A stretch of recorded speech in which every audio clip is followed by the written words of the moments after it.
Buenas tardes a todos, bienvenidos a la actividad del día de hoy. Vamos a tener pues la oportunidad de discutir un tema muy importante en la práctica de la medicina, no solo de medicina interna, sino medicina en general, dado que es una condición muy frecuente, sobre todo después de cierta edad. Como vamos a ir comentando, pues tiene relación con múltiples factores. Sin embargo, el más importante es el tabaquismo crónico como factor de riesgo y de exposición a desarrollar este tipo de condición. Quiero solamente recordarles que esta es la última clase que estaré acompañándoles el día de hoy durante el resto del año porque iniciaré ya periodo vacacional.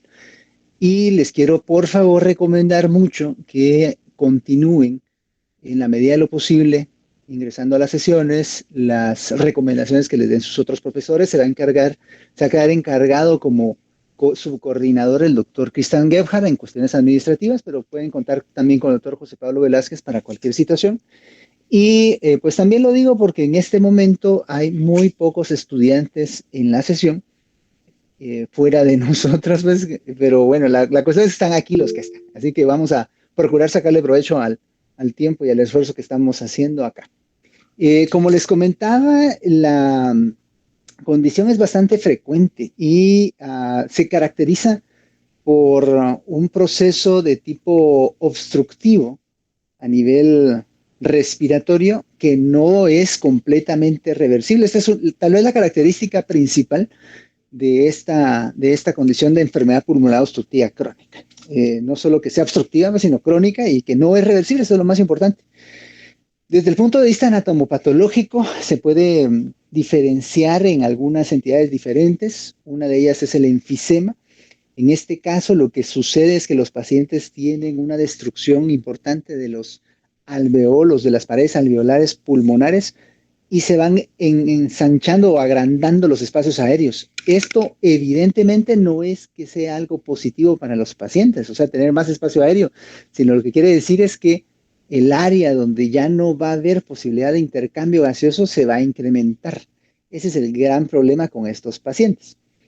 La otra variación o la otra variante de esta condición son los casos de bronquitis crónicas. Aquí los pacientes no tienen tanto proceso destructivo de paredes alveolares, sino tienen más actividad inflamatoria a nivel de las paredes de los alveolos y más problema también para hacer intercambio gaseoso derivado de esa inflamación crónica y severa que tienen en esta región.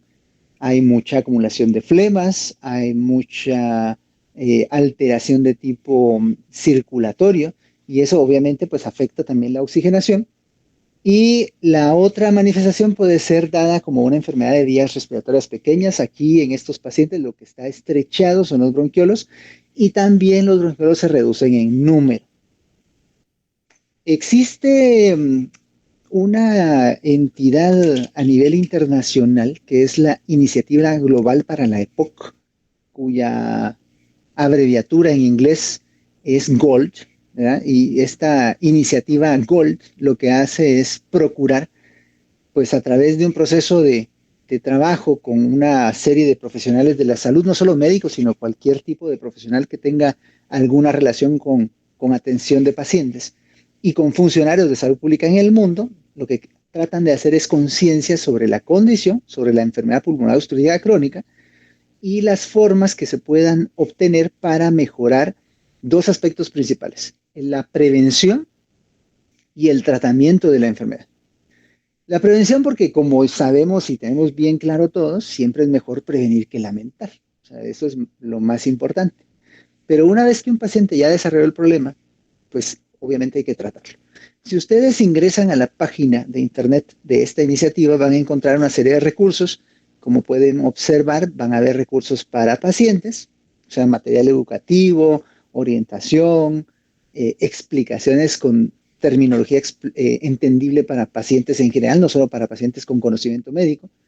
También enfermedad para materiales para médicos, o sea, guías, eh, pláticas, recursos educativos para pues, el personal médico, investigadores y también para proveedores de salud. Entonces es importante que lo puedan, cuando tengan tiempo, revisar para ver qué tanto material les puede ser útil en su práctica cotidiana. Pero para empezar, ahí están las guías Gold y siempre se actualizan con frecuencia y las guías Gold son como la base que nos orienta a saber cómo proceder para prevenir y tratar esta condición. Como platicábamos, la diferencia principal entre EPOC y asma bronquial, como ayer también el doctor José Pablo Velázquez nos platicaba, la diferencia principal tiene que ver con que la obstrucción del flujo de aire, que existe en las dos condiciones, en el caso de EPOC es una obstrucción que se vuelve crónica y que no es reversible. La forma de hacer diagnóstico, aparte de obviamente la sospecha clínica que yo pueda tener por una serie de situaciones que vamos a ver más adelante, se basa en la realización y en la determinación de una espirometría que pues me va a dar la relación que exista entre la velocidad forzada en un segundo, el volumen expiratorio forzado en un segundo, la relación que este valor tiene con la capacidad vital forzada. Cuando yo hago la relación entre ambos y obtengo un número X que vamos a ver más adelante, entonces yo ya puedo determinar si mi paciente tiene o no un proceso obstructivo. Y sobre todo si ha estado en exposición crónica a tabaco, a humo de cigarrillo. En la actualidad en Estados Unidos, la EPOC constituye la cuarta causa de muerte a nivel global y afecta a una cantidad mayor de 10 millones de personas. En el mundo se estima que más de 250 millones de personas padecen de EPOC. Si esto lo comparáramos, por ejemplo, con diabetes, que es una condición también bastante frecuente, vamos a ver que en la actualidad se estima que más o menos existen en el mundo unos 540, 550 millones de personas con diabetes. Tal vez sean más. De hecho, creemos que ese dato es una subestimación. Pero asumamos que hayan 550 millones de personas con diabetes en el mundo. Casi es la mitad de pacientes los que van a tener EPOC también.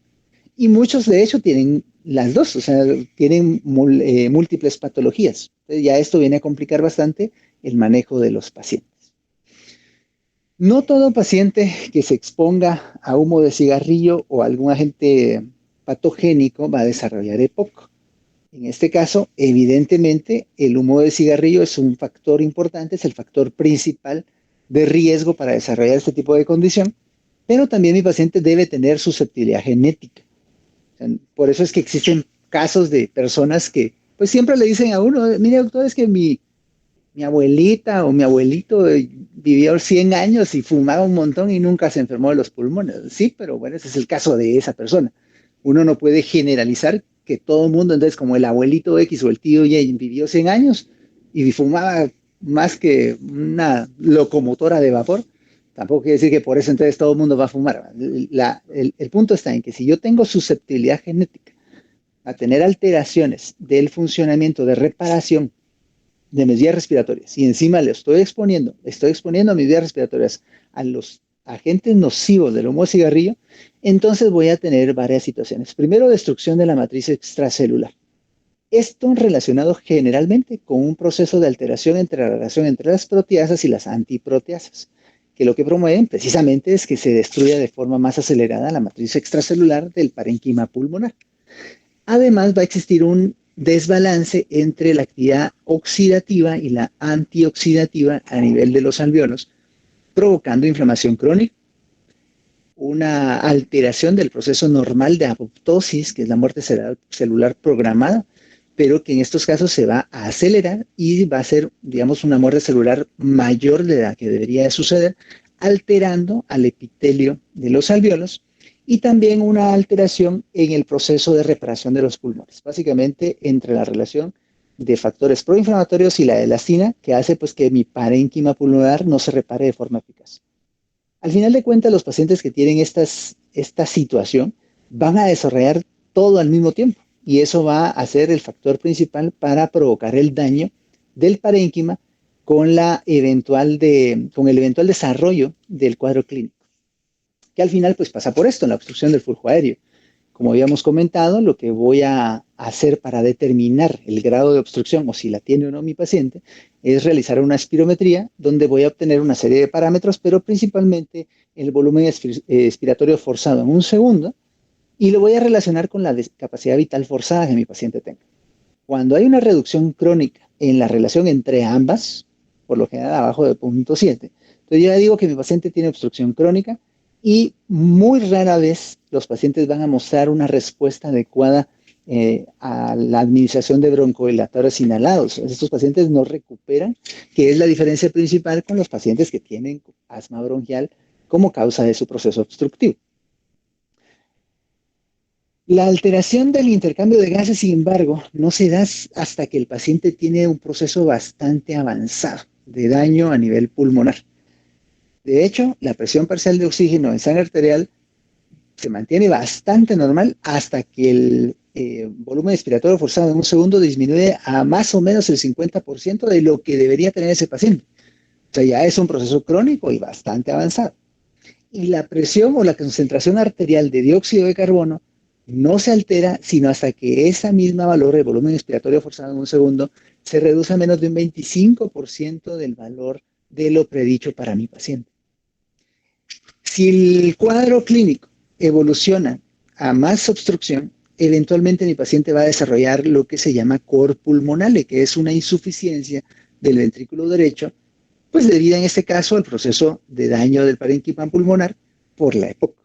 Pero igualmente se da hasta que los pacientes tienen reducciones muy importantes tanto en el volumen expiratorio forzado como de valores muy bajos de oxígeno circulante crónicamente. El tabaquismo no es el único factor que puede inducir EPOC. O sea, también, tampoco voy a decir que solo es el cigarrillo, pues, pero la verdad es que la mayor parte de pacientes con EPOC tienen EPOC porque se expusieron a humo de cigarrillo. Y hay una relación, en este caso, directamente proporcional entre la cantidad de exposición y el desarrollo de la patología. Aquí lo podemos verificar con la distribución normal del volumen expiratorio forzado en un segundo en pacientes que no tienen exposición a cigarrillos. O sea, estos pacientes tienen un índice tabáquico de 0 cajetillas por año, y vean cómo la distribución normal del volumen expiratorio forzado tiene esta distribución. Conforme la exposición va aumentando, lo que podemos notar es que esta distribución se va desviando hacia la izquierda. De forma que si comparamos a los pacientes que tienen un índice tabáquico de 0 cajetillas por año contra los que ya tienen un índice de 20 o 40 o más de 60 cajetillas de cigarrillos al año, vemos cómo se desplaza la cantidad de personas que van a tener una alteración en el volumen respiratorio forzado en un segundo. Al final de cuentas, pues este factor de exposición es el más importante, pero hay otras cuestiones que también pueden afectar el desarrollo de sintomatología o de la patología. Por ejemplo, si mis pacientes tienen infecciones respiratorias, los pacientes que tienen EPOC y que tienen infecciones bacterianas pulmonares o virales pueden tener también exacerbaciones agudas de EPOC o también un proceso como de aceleramiento del deterioro de su patrón obstructivo. La exposición ocupacional, los pacientes que trabajan en fábricas donde están expuestos a sustancias químicas, tóxicas, detergentes, que puedan eventualmente dañar el parénquima.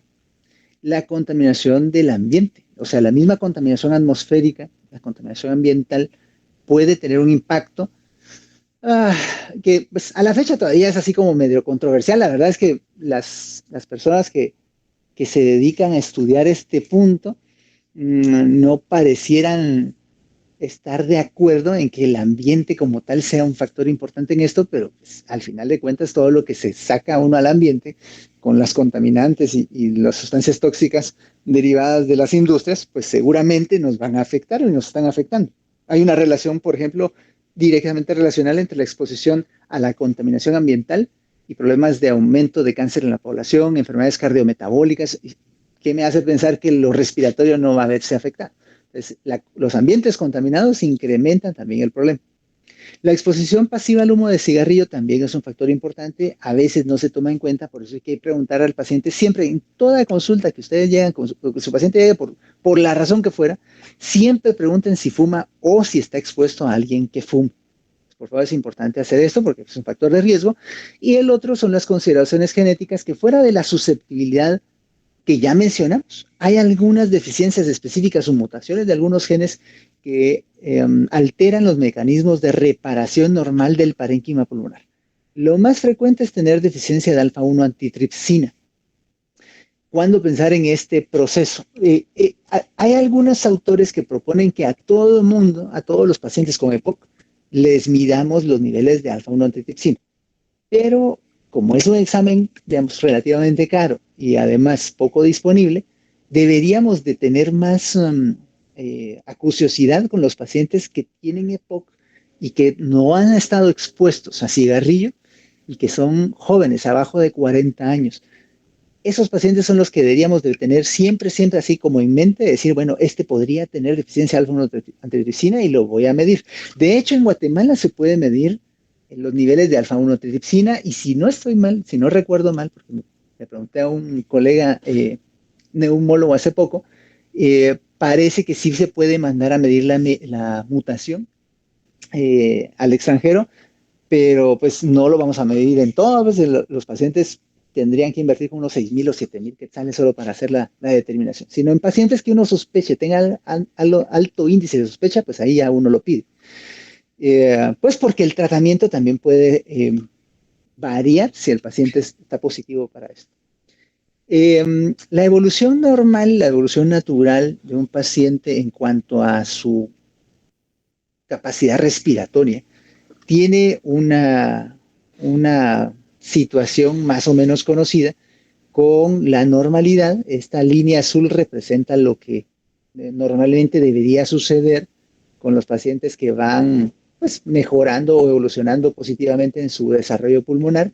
Uno más o menos entre los 20 y 30 años alcanza una meseta del desarrollo pulmonar y a partir de los 40 normalmente también empieza a deteriorar o a declinar la capacidad respiratoria que uno tiene. Ahora, estos factores se pueden ver afectados por una serie de situaciones. Si un paciente en su etapa de crecimiento y desarrollo padece de problemas que afecten ese mismo desarrollo y que hagan que en vez de alcanzar el pico máximo de desarrollo pulmonar, lo tengan reducido, eso podría eventualmente afectar su evolución o su pronóstico a largo plazo en cuanto a sintomatología o declinación de su función pulmonar. También puede ser que un paciente haya desarrollado bien todo su aspecto de desarrollo respiratorio, pero que hayan factores que hagan que se reduzca de forma muy acelerada. Aquí el tabaquismo es un punto muy importante también. O pacientes que tengan un desarrollo más o menos normal y que pues tengan un desarrollo no tan acelerado, un deterioro no tan acelerado, pero sí sostenido y que hagan que empiecen con sintomatología a edades un poquito más tempranas de lo que normalmente tendrían si no se expusieran al humo de cigarro. Entonces es importante siempre hacer énfasis en que los pacientes o que no fumen o dejen de fumar. ¿Cuál es la clínica de estos pacientes? ¿En qué pacientes tengo que pensar que puedan tener poco? Las tres características más importantes son la presencia de tos, la presencia de producción de esputo y la disnea de esfuerzo. Ahora, si solo mencionamos esas tres cosas, ustedes me pueden decir, mire doctor, pero los pacientes con neumonía también tienen eso. O los pacientes que tienen tromboembolia pulmonar, pues podrían tener esto.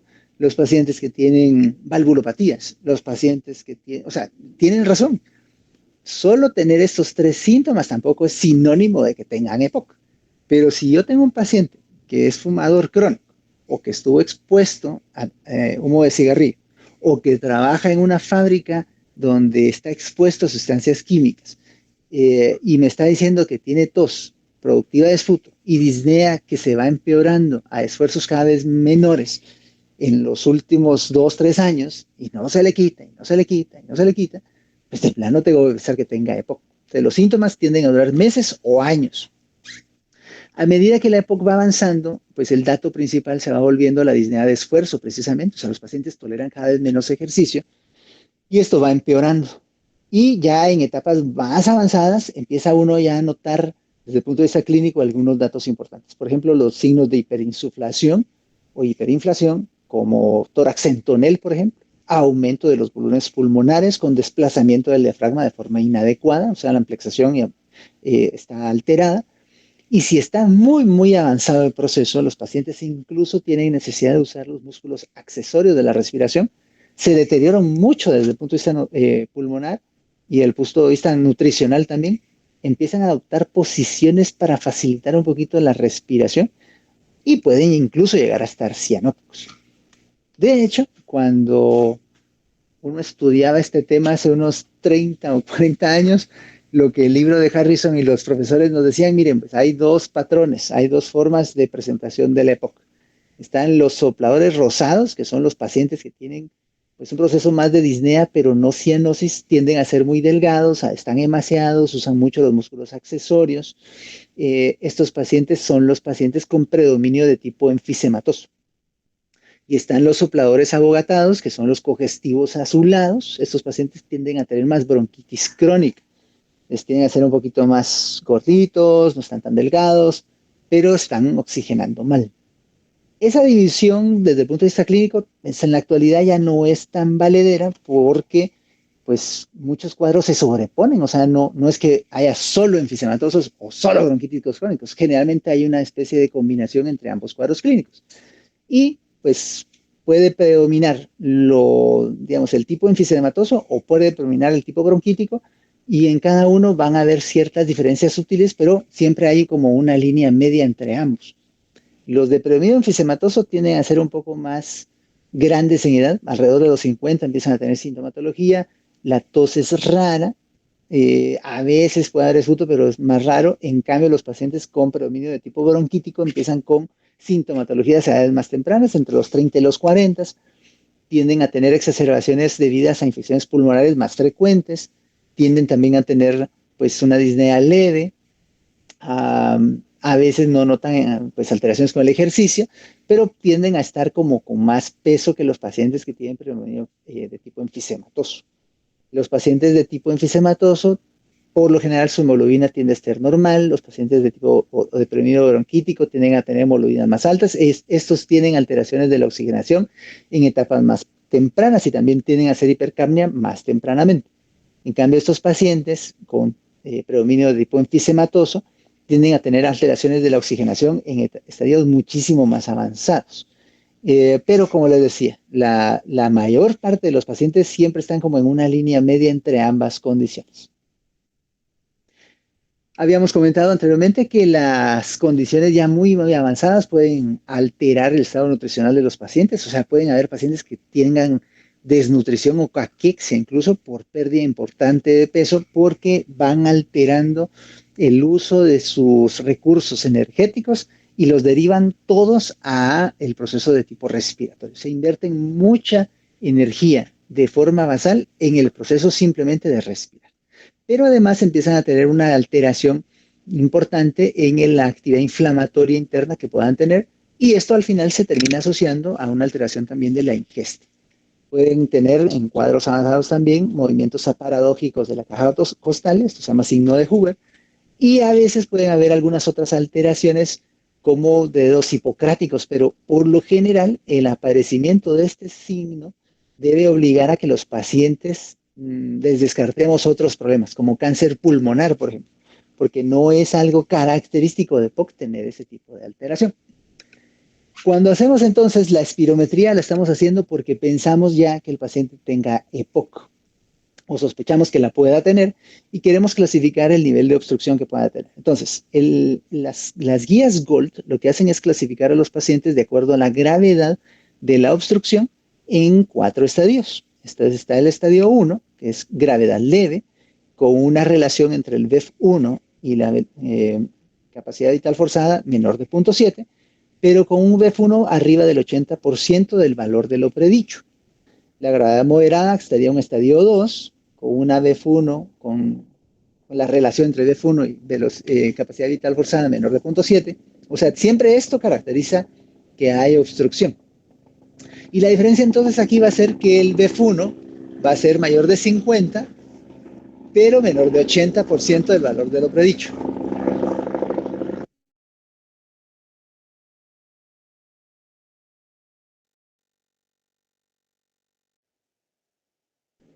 Perdón ahí, ves que corté un poco el audio porque está pasando un helicóptero aquí casi que encima de mi casa. Bueno, la cuestión es de que el estadio 3 va a ser un paciente que tiene una gravedad muy, muy grave de obstrucción, perdón, voy a parar otra vez.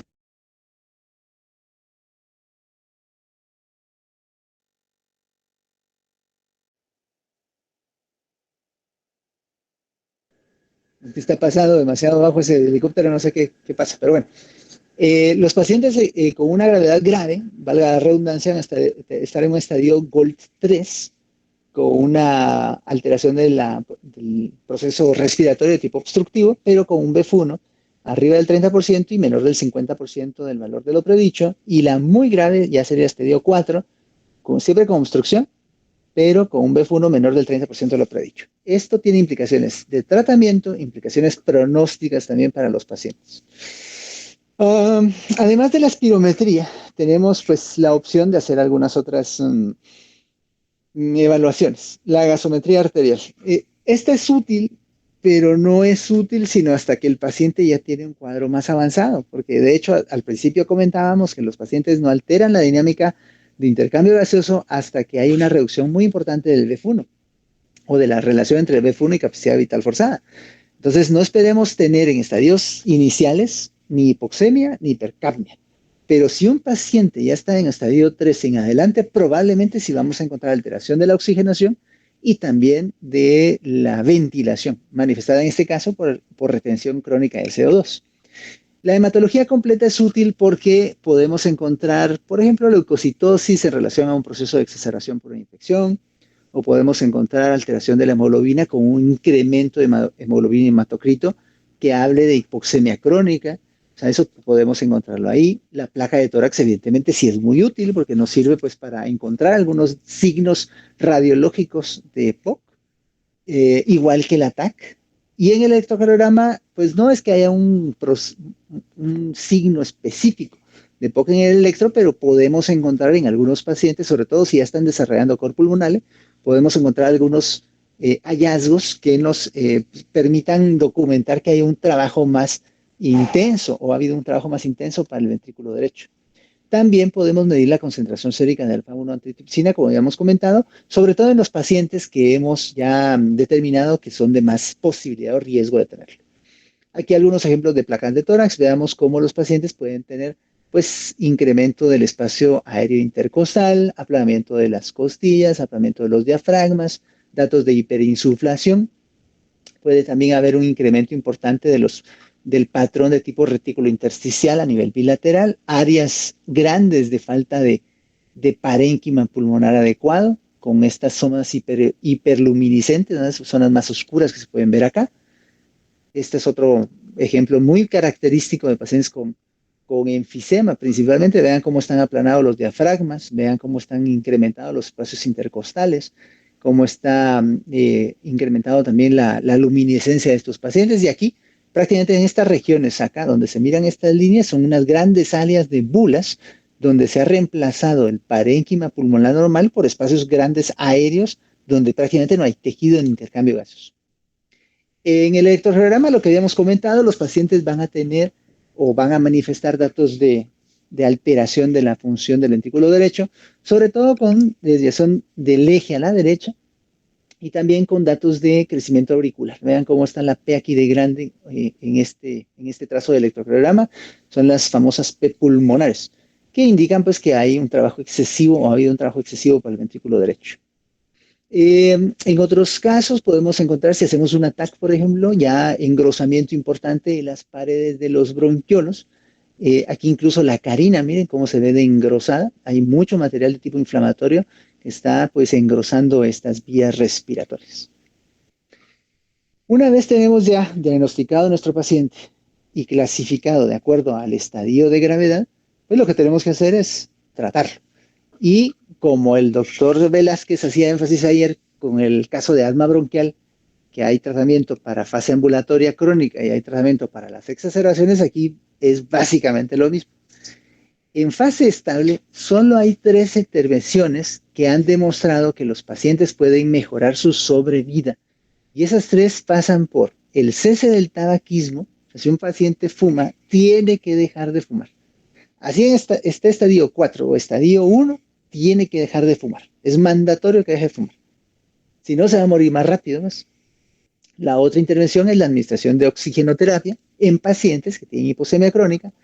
Y la otra es la intervención quirúrgica con cirugías de reducción de volumen pulmonar para permitir que con terapias de rehabilitación pulmonar podamos recuperar funcionalidad.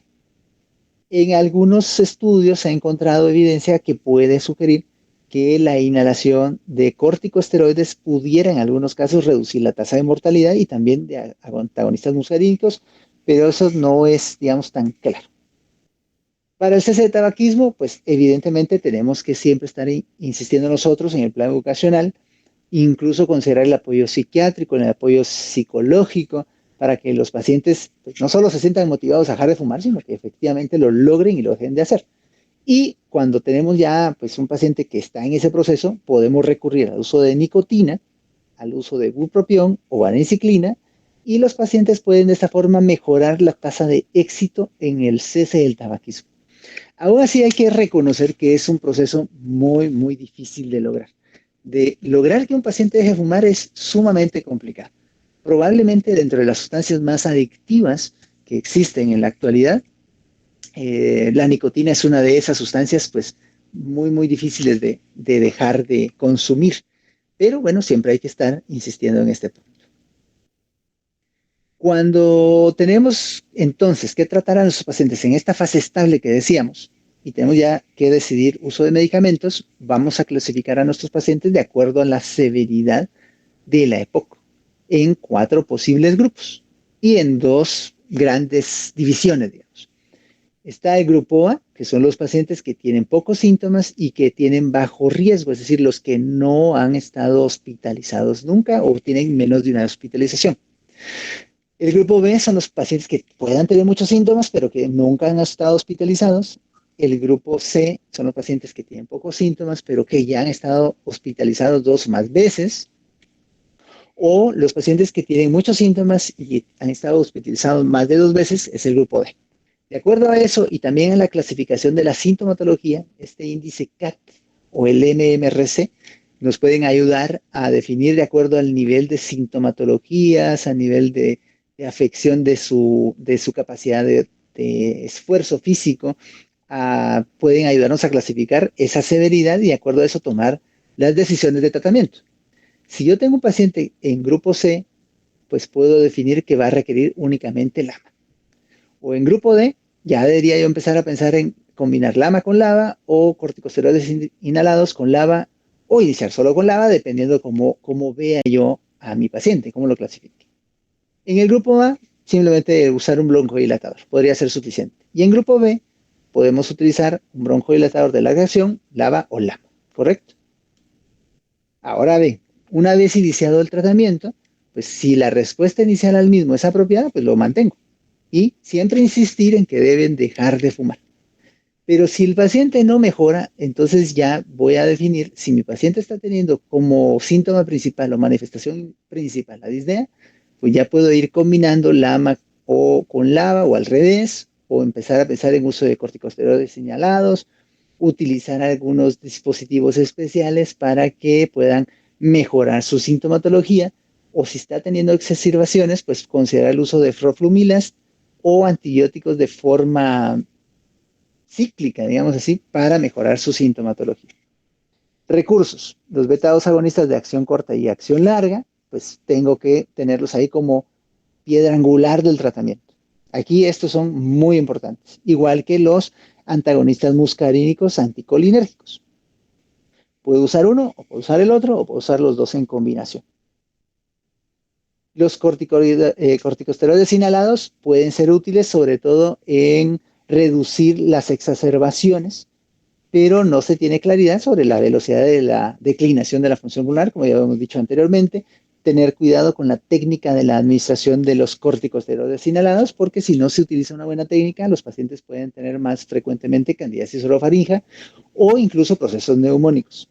En algunos estudios se ha relacionado también el uso de este tipo de corticosteroides con alteraciones de la densidad mineralosa, así que hay que tener precaución con esto y un seguimiento. Los corticoides orales no se recomiendan para uso crónico. Pueden ser útiles en pacientes que estén exacerbados agudamente y que estén muy sintomáticos, muy inflamados. Ahí uno podría considerar su uso transitorio, más unos 7, 10 días cuando mucho, y retirarlos y dejarlos con glucocorticoides inhalados más LAMA y LABA. Efectos secundarios importantes: osteopenia, osteoporosis, aumento de peso, aumento de la frecuencia de cataratas, intolerancia a la glucosa, diabetes, alteraciones de los lípidos, hipertrigliceridemia, riesgo incrementado de infección, problemas de la cicatrización, problemas de estado anímico, problemas de la memoria, o sea, tienen miles de efectos secundarios. Entonces, mucha precaución con el uso de los glucocorticoides orales. La teofilina podría ser útil también para mejorar de forma moderada al menos el flujo de aire, pero tampoco es tratamiento de primera línea. El roflumilast es un inhibidor de la fosfodiesterasa 4, puede ayudar bastante, sobre todo a reducir la frecuencia de las exacerbaciones en pacientes con EPOC grave, con bronquitis crónica y con antecedentes de exacerbaciones. Entonces es parte de lo que uno debería considerar si el paciente no está teniendo una buena respuesta. Y los antibióticos cuando uno sospecha que el principal factor precipitante de una exacerbación ha sido una infección bacteriana. En este caso los macrólidos son de primera línea. El oxígeno, ya habíamos comentado al principio, que es el único tratamiento que podría ayudarnos en estos casos a reducir la tasa de mortalidad en pacientes con EPOC, y también el tratamiento específico para pacientes con deficiencia de alfa-1 antitripsina. Pues ahí podemos considerar el uso de alfa-1 antitripsina para mejorar la evolución del cuadro clínico. Fuera de los tratamientos puramente farmacológicos están los manejos no farmacológicos. En este caso, siempre recordar dentro del plan educacional la vacunación, o sea, lo que es la profilaxis contra influenza, contra neumococo, contra Bordetella pertussis y ahora contra COVID también. Hay que recomendarle a los pacientes que se vacunen. Terapias de rehabilitación pulmonar son importantes para que los pacientes puedan recuperar funcionalidad. Considerar cirugías de reducción de volumen pulmonar, pues porque puede ayudar a mejorar su índice de supervivencia, pero solo en casos seleccionados, sobre todo si hay esos pacientes que vimos con las placas, con esas grandes bulas, podrían mejorar con este tipo de intervención.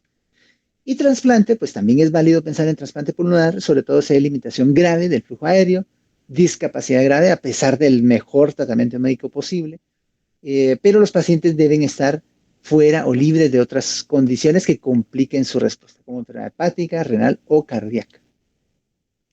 En el manejo específico de las exacerbaciones de EPOC, pues lo que sucede con estos pacientes es que van a tener una exacerbación, un empeoramiento agudo de la EPOC, de la sintomatología de forma episódica. Estos pacientes pues también podrían tener como manifestación un cambio en las características del esputo, pero el punto es que debemos tratarlos. ¿Y cómo lo vamos a tratar? Bueno, básicamente igual, hay que darles beta-2 agonistas, broncodilatadores, LAMA, oxigenoterapia, también terapia pulmonar respiratoria, antibióticos si consideramos que una infección está complicando el cuadro clínico. Sobre todo para darle cobertura a estos microorganismos, Streptococcus pneumoniae, Haemophilus influenza, Moraxella catarrhalis, que son dentro de las bacterias, digamos, bacterias más frecuentes como causa de exacerbación. También en personas más jóvenes, digamos, Mycoplasma pneumoniae o Clamidia pneumófila. Eso es importante tomarlo en cuenta dentro de la cobertura antibiótica. Los glucocorticoides, sobre todo si son inhalados, y aquí sí sistémicos para la exacerbación, pero un tiempo corto, como habíamos comentado. Y si el paciente de plano pues, tiene insuficiencia respiratoria, considerar muy bien el uso o no de ventilación mecánica. Las exacerbaciones son importantes no solo porque afectan agudamente a los pacientes, sino por el pronóstico que van a tener después de que se recuperen. Cuando los pacientes han estado hospitalizados por una exacerbación aguda de EPOC, más o menos un 20%, o sea, 2 de cada 10, vuelven a estar ingresados en el primer mes después de que egresaron, porque se volvieron a complicar, generalmente porque se volvieron a exacerbar. Y hasta casi la mitad, un 45%, en el año siguiente. De forma que la mortalidad después de que egresan de una exacerbación de EPOC es del 20% en el año siguiente. Es una mortalidad bastante alta. Por eso hay que evitar las exacerbaciones. ¿En qué momento uno debería pensar como médico internista o médico general referir a un paciente? Si el EPOC se produce antes de los 40, ¿por qué? Porque probablemente ese paciente no solo va a evolucionar más rápido a más gravedad, sino hay que pensar que tenga alguna condición que lo está llevando a esto, como la deficiencia de alfa-1 antitripsina. Entonces, lo tiene que ver un neumólogo. Cuando tienen exacerbaciones frecuentes, es decir, 2 o más en el año, a pesar de un tratamiento adecuado. Si la época es grave o va progresando muy rápido. Cuando la sintomatología respiratoria es muy intensa en relación a la gravedad de la obstrucción que nos demuestra la espirometría, porque puede ser que tenga otra cosa, no solamente poco, o no necesariamente poco. Si el paciente necesita oxigenoterapia a largo plazo, o si aparecen enfermedades adicionales, sobre todo insuficiencia cardíaca, bronquiectasias, cáncer de pulmón. ¿Cuándo debo ingresar al paciente? Si mi paciente se exacerba y tiene síntomas severos o empeora agudamente, si tiene hipoxemia, ¿no?, que no mejora con el tratamiento que le estoy dando, o hipercapnia, si tiene edema periférico o si está alterado de la conciencia o de estado mental, tengo que ingresarlo. O si pienso que su atención o su capacidad de tener atención adecuada a nivel domiciliario es pobre. En esos casos, tengo que ingresarlo. O si el paciente tiene otras condiciones que puedan complicar. Por ejemplo, si tiene diabetes mellitus y está muy descompensado, o tiene falla renal crónica, esos pacientes los tengo que ingresar para compensarlos por lo menos unas 72 horas, y si van bien, pues ya lo puedo mandar a su casa. Con esto terminamos la sesión de hoy. Recuerden, doctores y doctoras, que nuestra profesión, la medicina, es la más noble entre todas las artes, como decía Hipócrates. Sin embargo, por la ignorancia de quienes la ejercemos, muchas veces la gente al final termina juzgando de nuestra profesión con más ligereza de la que debería, porque no saben realmente a lo que uno se ha tenido que exponer y a todo lo que implica ser médico. Y al final, pues nosotros mismos somos parte de ese deterioro en la visión que tenemos de nuestra propia profesión. Yo con esto los quiero invitar respetuosamente a que siempre den su mejor esfuerzo, a que siempre hagan esa milla extra que le dicen los estadounidenses a su esfuerzo en su trabajo, en su carrera. De esto van a vivir, ya les falta poco, menos de 2 años para graduarse, ya después van a hacer residencias o van a hacer otras cosas, pero médicos siempre van a ser hasta que Dios quiera. Así que esfuércense mucho, estudien mucho, nos veremos Dios mediante aquí en enero, pero siempre estaré ahí pendiente por cualquier cosa. Y si tienen alguna pregunta o comentario, pues estoy a las órdenes.